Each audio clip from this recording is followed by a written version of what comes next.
Huawei has unveiled its new flagship smartphone Mate 30 series, but because of U.S. sanctions, the new smartphone comes without Google apps. Now, without those apps, industry experts wonder whether the new phones can appeal to buyers outside of China. Our Eum Ji-young has the story. At a glitzy launch in the German city of Munich on Thursday local time, Huawei said its latest Mate 30 Pro and Mate 30 devices have a sleek design, cameras, and screens that are better than the latest Apple iPhone. This is the Huawei Mate 30 Pro, the world's first smartphone with dedicated 14-megapixel cine camera, which can help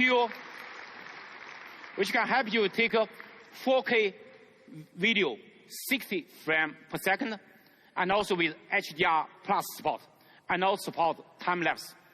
The CEO also stressed that the lineup is a 5G flagship smartphone.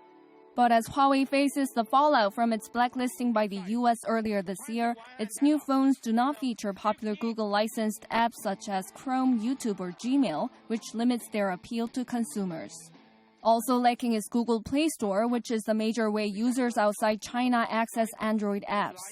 Because of the restrictions imposed by the U.S. on the Chinese firm due to the trade dispute and security issues between the two countries, Huawei could not license the latest version of Android. To address this issue, the Chinese tech giant has come up with its own alternative apps using an open-source version of Google's Android operating system. And Huawei says its all-in-one 5G processor, dubbed Kirin 990, is the most sophisticated smartphone chipset launched to date. It's the world's first 5G SoC, the revolutionary 5G SoC in here. It's a Kirin 990. It's so small, tiny size. It's smaller than my nail size. However, industry watchers doubt whether Huawei can power through the trade war and appeal to customers outside of China, and whether their Mate 30 phones are truly free of U.S. technology.